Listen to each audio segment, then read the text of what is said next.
አማራ እንደ ኦሮሞ ብልት ሰልቦ አቅርቦ አሳይቶ አይደለም ሚስት የሚያገባው።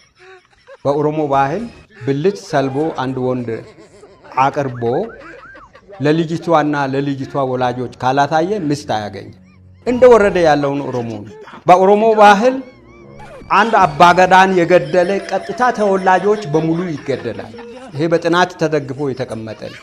ኦሮሞ ከዚህ ድንቁርና ወጥቶ እኮ ነው አሁን መሬት የጠበው።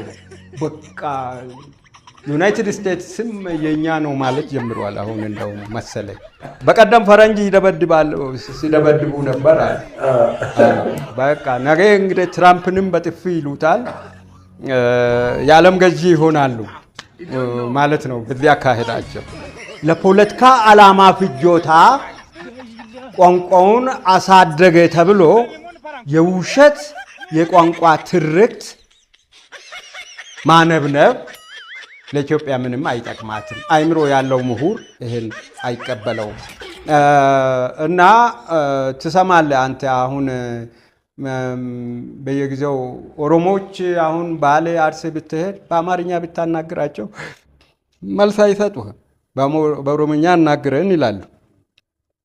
በተረፈ እንደወረደ ያለውን አማራና ሌሎችን እንደወረዱ ገጠር ጨለማ ውስጥ ያሉትን ስትወስድ የአማራ የተሻለ ነው። ቅድም ያልኩ በቂ ማስረጃ ነው። ይሄ ከየት መጣ እንግደለው አይሉም። ቢያንስ ይሄ በአማራ ሕዝብ ስነ ልቦና ውስጥ አለ ብዬ አላምንም። አሁን የጎሰኝነት ያመጣው ጣጣ ካለ አላውቅም። ሁለት የፒኤችዲ ተማሪዎች ጎጃም ውስጥ ተገለዋል አሉ። እንዴት እንደሆነ በዝርዝር ስለነሱ የማውቀው ነገር የለም። አማራ ግን ወይ ስራ ያሰርሃል፣ ወይ ሳር ያታጭደሃል፣ ወይ እርሻ ያታርሰሃል። ቋንቋውን አታውቅም ይሆናል፣ በምልክትም እያሳየ እንትን ይላል እንጂ ከየት የመጣ ነው እንግደለው አይልም ቢያንስ